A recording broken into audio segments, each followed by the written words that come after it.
Welcome to the channel. Today, let's make small batch gluten-free chocolate cupcakes. Let's get started. So welcome back to the channel, guys, or if you are new here, thank you so much for watching. This looks like a super easy recipe. I pulled it right off the King Arthur website. It is a swap out recipe from traditional flour to gluten-free flour, but it does say it's okay to do that with the recipe instructions. Just going to use their flour today, super easy to find, and I will also link to it down below if you can't find it near you. So just a few quick things to note about this recipe. Number one, it's going to make 4 cupcakes. We are also going to make a little bit of frosting to go on the top of those cupcakes so you guys can see my non-decorating skills, because it's probably going to look like a 5-year-old frosted these cupcakes, and I'm okay with that. I am not a decorator by any means. Couple other things to note: there's no butter in the cupcake recipe, and for the frosting you can swap out the butter in that for plant-based butter.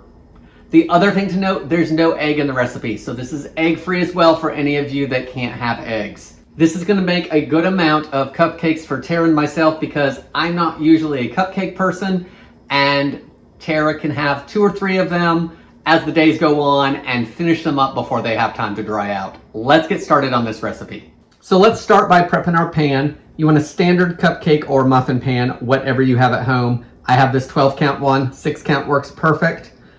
4 liners in whatever place you feel best. It says it does not matter. We're gonna spray each one a little bit with some cooking spray. I do think this is a little odd. I don't usually do this to cupcake liners, but we're gonna do it anyway. Maybe it'll help them release better. Very lightly, and we're done.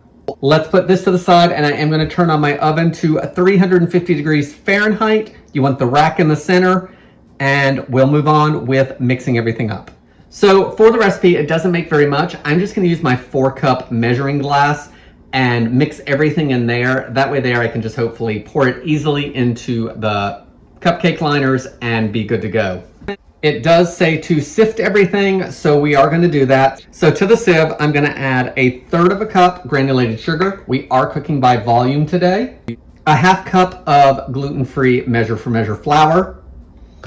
Guys, this is a cake recipe. I would totally try whatever brand of gluten-free 1-to-1 flour that you use at home. So if you use cup for cup, or if you use any of those other ones, the Great Value brand, I would still try that because it's a cupcake recipe. Just make sure it has your xanthan gum in it. I'm gonna add 1/4 teaspoon of baking soda, 1/4 teaspoon of table salt. The recipe does specifically say table salt, but I would use whatever fine salt you typically use. This is a little backwards to the ingredient list in the recipe, but I am gonna add 4 teaspoons of cocoa powder. And this is one of the reasons we're sifting it. Cocoa powder can get lumpy. There's a great big lump in there now. So this is really gonna help spread everything around and make it nice and even.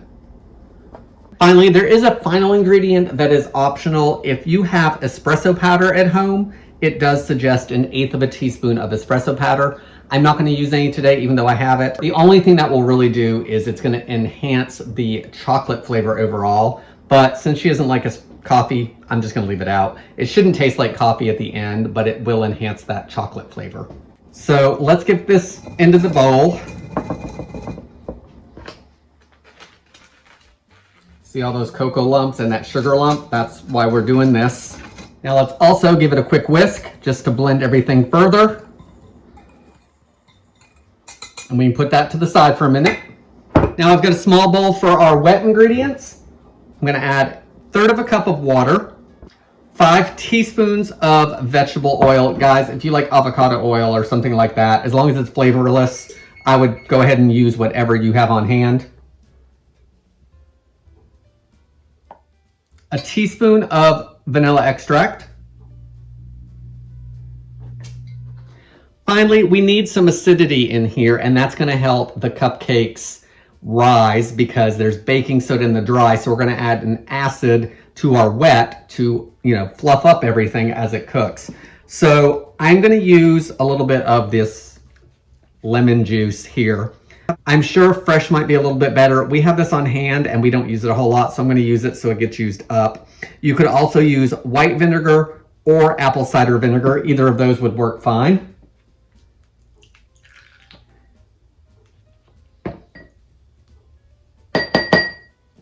It does say to whisk it. I'm not sure it's going to whisk that oil in too much, but it's all right. We'll do it to break everything up. Now I'm going to pour the wet into the dry. We're going to whisk everything just until it's smooth.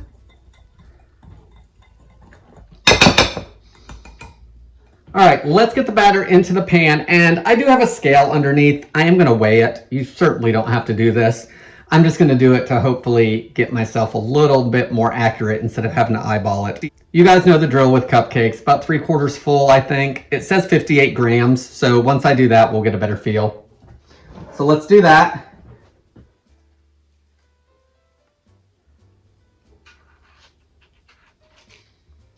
Hey, that's not too bad. That's 53 grams, and I just barely tried.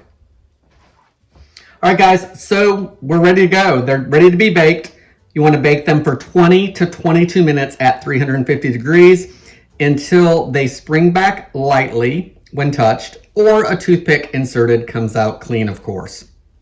A few crumbs on that are fine. You just don't want any batter and all of that. Once they come out of the oven, you want to cool them for 5 minutes in the pan and then put them on a cooling rack for 20 to 30 minutes to cool completely before you frost them. So let's get these in the oven and move forward.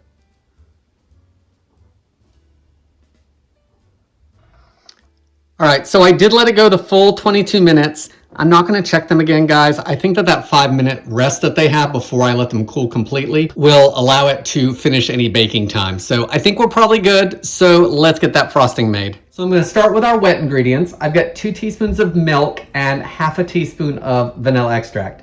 Use your plant-based milks if you have a dairy allergy, because we can swap the butter out. So just swap that out as well. We're also going to add a pinch of table salt, just a little bit. That's for balancing sweetness and saltiness, of course. You should not taste the salt. I'm going to put this to the side for just a minute. Now, in a small bowl, I'm going to sift together 2/3 of a cup of powdered sugar or confectioner's sugar, as well as 2 tablespoons of cocoa powder. All right, we got that all sifted together. Now I'm going to add 3 tablespoons of unsalted butter that is at room temperature. Of course, if you're dairy-free, use a plant-based butter. Now we don't need any kind of mixer with this. We are going to mash everything together with a spatula, and it really, at the end of it, should be pretty crumbly. So let's do that, and hopefully I don't send cocoa and confectioner's sugar everywhere like I just did.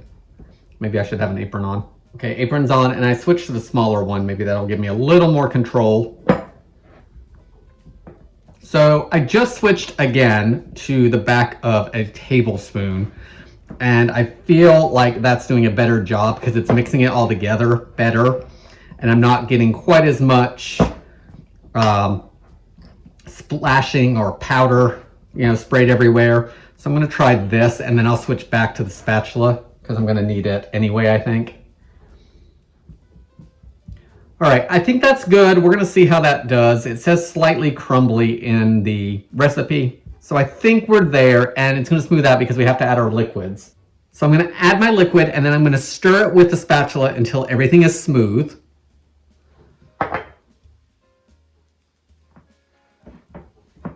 Okay, so everything looks pretty smooth to me. We have to do one more thing to it. We want to incorporate some air into it and make it nice and fluffy. So I'm going to whisk it vigorously, which we'll see how long that takes. It should lighten in color as some air gets whipped into that, and it's going to fluff it up so it's going to look good on our cupcakes. So let's do that and see how long that takes. I almost think at this point I would have dug out the mixer.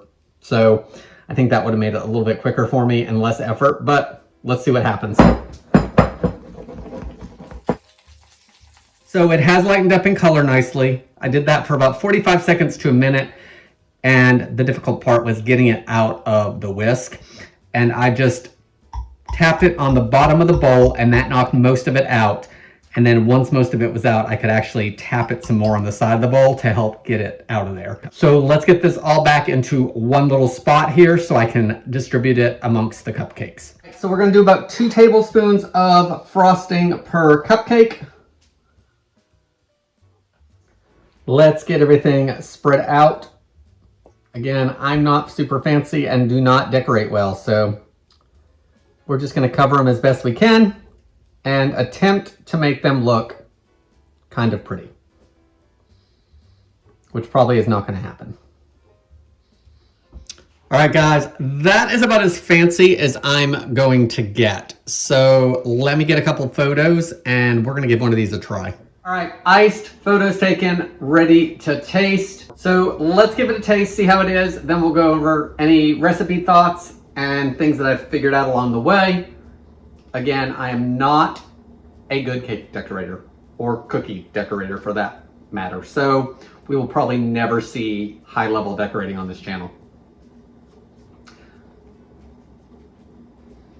Okay, so it peeled nicely from the paper. That could be because of that little bit of spray we put in there. So that was a good tip because I don't think I'd ever sprayed my liners before. All right, so before we taste it, let's see if I can break this in half.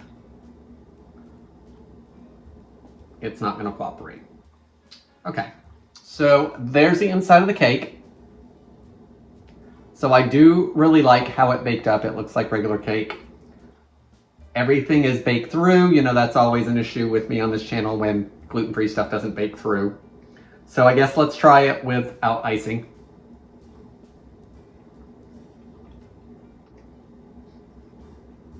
So first up, it has a really nice chocolate flavor to it. Just enough cocoa powder in it. I really like that.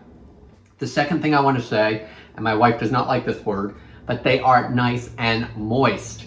And that's always a good thing with cake because, you know, gluten-free stuff can be very dry sometimes. So I really like the moisture level in this cupcake. Let's get a bite on the top there with the icing.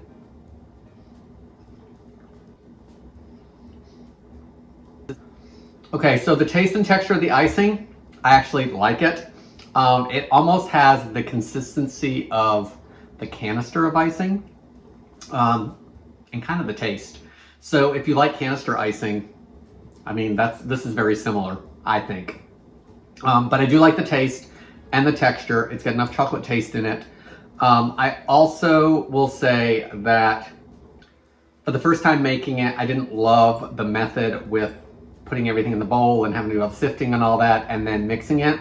But it is probably just a little bit faster than having to dig the mixer out and all that. So I would do either method, either using a mixer or using the stir method that I did. If you use the mixer, I would try to do it with one beater, not with multiples.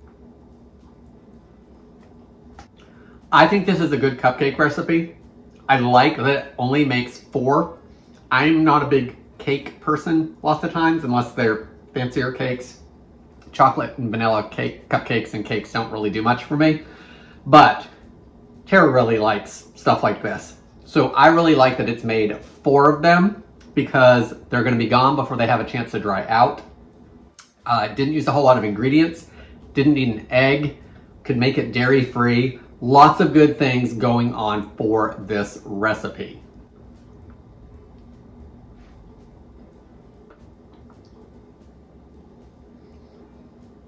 All right, before I forget, because I sometimes do, let's go over storage instructions. This only makes 4, so again, not a large batch, but if they're gonna be around the house for a few days, you wanna store them at room temperature in a tightly sealed container, of course, and they will last for several days. So I think we're all gonna have some really easy issues on getting through 4 cupcakes. All right, guys, final thoughts on the recipe. I think it's a good one to keep on hand.